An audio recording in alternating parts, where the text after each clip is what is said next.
إذا أهلا وسهلا متتبعي قناة شوف تيفي في هذا البث المباشر هنا مباشرة من مدينة تطوان الحمامة البيضاء. بطبيعة الحال نتمنى لكم ليلة سعيدة إن شاء الله وبداية أسبوع موفقة إن شاء الله. مدينة تطوان اليوم يعني برد قارس جدا هنا بمدينة تطوان، ويمكن نعتبره أن هذا اليوم يوم الاثنين أو ليلة الاثنين، فهي ليلة باردة جدا بطبيعة الحال. فاليوم مجموعة ديال المواطنين فهم حسوا بأن فصل الشتاء هو على الأبواب بطبيعة الحال. حنا كنعرفوا أن من بعد فصل الخريف كيجي فصل الشتاء، وفصل الشتاء فهو على الأبواب، وإن شاء الله الأمل ديالنا دائما وأبدا أن أمطار الخير أنها تهطل إن شاء الله بغزارة. وللإشارة فوزارة الأوقاف والشؤون الإسلامية فقد قررت أنها دير صلاة الاستسقاء من خلال مجموعة ديال المساجد على مستوى المملكة المغربية. بطبيعة الحال في مدينة تطوان غادي يكونوا فيها مجموعة ديال المساجد اللي غدار فيها صلاة الاستسقاء صبيحة يوم غد الثلاثاء. والأمل ديالنا إن شاء الله متتبعي ومتتبعات قناة شوف تيفي أن الله عز وجل أنه يرحمنا بأمطار الخير. متتبعي قناة شوف تيفي حنا كنتواجدوا مباشرة على مستوى مدارة ديور الحجار وسط مدينة تطوان. كما كتشاهدوا معنا متتبعي قناة شوف تيفي، فغادي نحاولوا أننا من خلال هذه الجولة الليلية أننا نقربكم أكثر من الأجواء ونتوغلوا وسط المدينة نشوفوا كيف هي الأجواء. إذن على بركة الله ننطلق متتبعي قناة شوف تيفي في هذه الجولة الليلية باش نشوفوا الأجواء بصفة عامة كيف دايرة. بطبيعة الحال فالجو بارد هنا بمدينة تطوان، والأمل ديالنا إن شاء الله هو أن الله عز وجل أنه يرحمنا بأمطار الخير. متتبعي قناة شوف تيفي في إطار التعليق والتفاعل على مع هذا المباشر فبغيناكم تقولوا لنا كيف هي الأجواء بباقي المدن المغربية.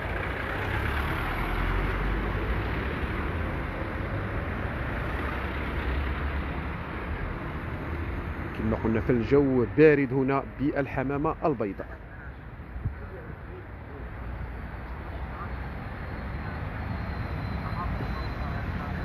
ياسين التطواني كيقول لي السلام عليكم، تحياتي من تونات.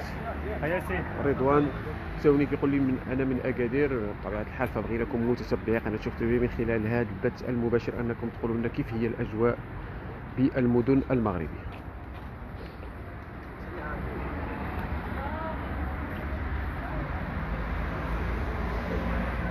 حنا كنتواجدوا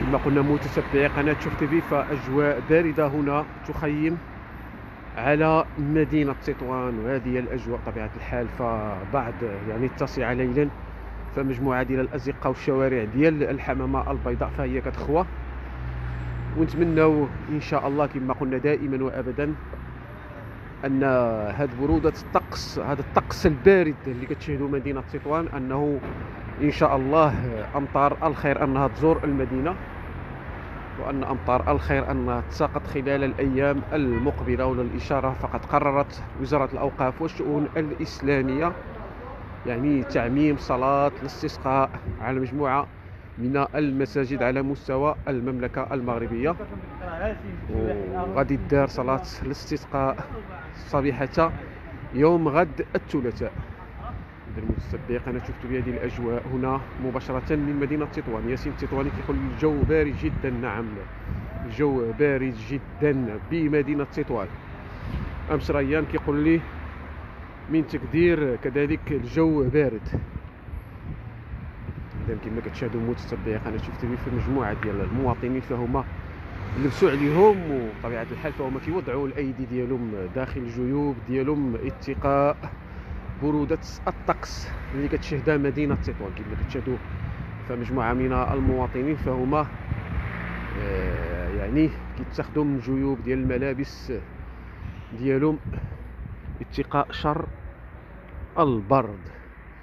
بطبيعة الحال فنتمنوا من الله عز وجل أن يرحمنا بأمطار الخير. الحيمر ميلود كيقول لي أخي العزيز الله يرحمنا خويا، تحياتي لك من سيدي قاسم. إذا كنت التحية والتقدير لناس سيدي قاسم، وهذه الأجواء التي تعيشها مدينة تطوان اليوم. الجو بارد بارد بارد جدا. فإذا كانت كانت كتكون البرودة خلال الأيام، شهدت مدينة تطوان برودة خلال الأيام الماضية، ولكن اليوم فالجو بارد جدا.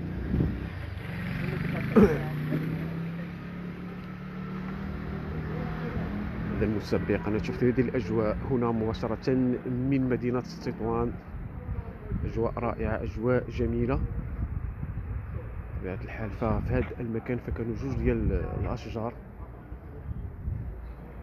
ما عرفناش من قام بقطع هذه الأشجار هنا وسط مدينة تطوان.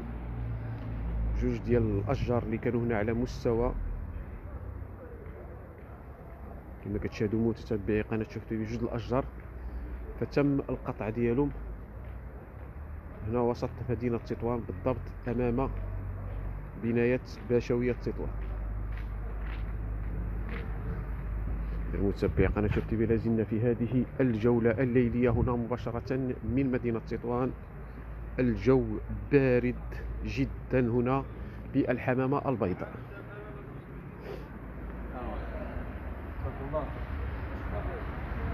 إذا المتابعين قناة شوف تي في، بغيناكم تقولوا لنا في إطار التعليق والتفاعل مع هذا المباشر كيف هي الأجواء بباقي المدن المغربية. واش عندكم البرد، واش كاين الشتاء، واش نفس الأجواء اللي كتعيشها مدينة تطوان؟ حنا عندنا برد قارس هنا بالحمامة البيضاء.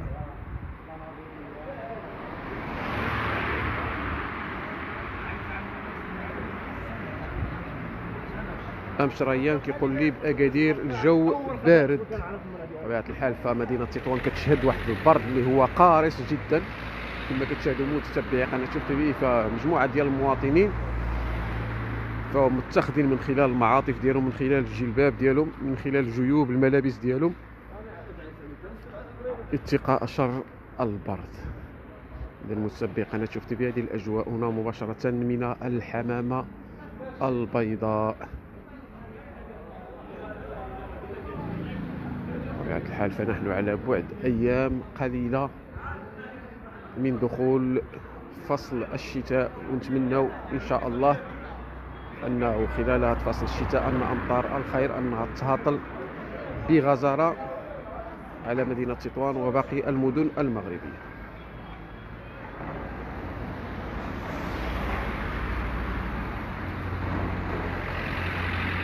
كما كتشاهدوا معنا متتبعي قناة شوف تي في من خلال هذا البث المباشر، فبعد انتصار الأسود وامتلاء شوارع مدينة تطوان بالساكنة اللي خرجت كتفرح بانتصار أسود الأطلس على بلجيكا، اليوم شوارع مدينة تطوان فهي شبه خالية. طبيعة الحال بعض الشوارع الرئيسية هي اللي كنوجدوا فيها المواطنين، وأغلبية الشوارع كما كتشاهدوا متتبعي قناة شوف تي في فهي غادي نوجدوها خالية تماما. للمتابعي قناة شوف تي في، هذه هي الأجواء التي تعيشها مدينة تطوان خلال بداية هذا الأسبوع. جو بارد جدا، فيمكن نقول بأن هذا اليوم هو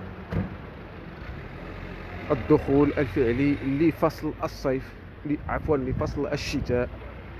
نتمنوا إن شاء الله كما قلنا دائما وأبدا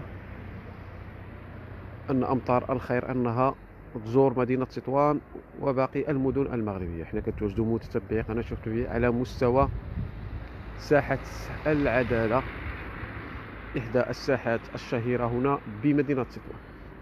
متتبعي قناة شوف تي في كما كتتابعوا معنا من خلال هذا المباشر، كما قلنا فكاين بعض الشوارع فهي شبه خالية كما كتشاهدوا من خلال هذا الشارع. بطبيعة الحال فمجموعة المواطنين في هذه الفترة في ظل انخفاض درجات الحرارة فهم كيفضلوا أنهم يدخلوا البيوت ديالهم أو أنهم يكونوا بالمقاهي نظرا لبرودة الطقس هنا بمدينة تطوان خلال هذه الفترة الليلية. بطبيعة الحال فنحن على بعد تقريبا ساعتين على منتصف الليل، ومع ذلك فالطقس بارد جدا، ومن المتوقع أن تكون درجة الحرارة في حدود 9 أو 8 درجات.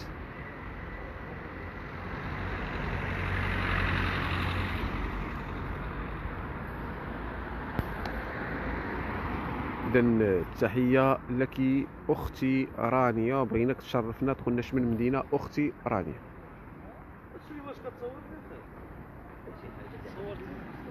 فاتي صديقي تنسالي الشغل ديالي ديك الساعة نجي نهضر معك. إذا متتبعي قناة شوف تي في لازلنا في هذا البث المباشر هنا مباشرة من مدينة تطوان.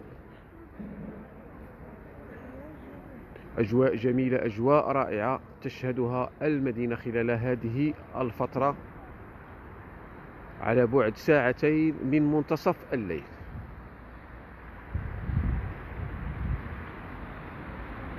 كما قلنا فالجو بارد هنا بالحمامة البيضاء، أجواء رائعة، أجواء جميلة، ونتمنى إن شاء الله أن أمطار الخير أنها تهاطل بغزارة خلال الأيام المقبلة. أولى الإشارة وزارة الأوقاف والشؤون الإسلامية فهي قررت إن شاء الله أن يوم غد الثلاثاء صبيحة هذا اليوم أن صلاة الاستسقاء أنها تعم مجموعة من المساجد على مستوى عملات وأقاليم ومدن المملكة المغربية، ونتمنى إن شاء الله أن الله عز وجل أنه يستجب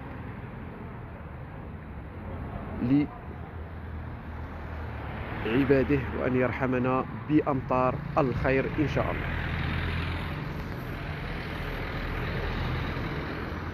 إذا متتبعي قناة شوف تي في إلى هنا ننهي هذا البث المباشر، وإلى بث آخر دمتم في رعاية الله، والسلام عليكم ورحمة الله تعالى وبركاته.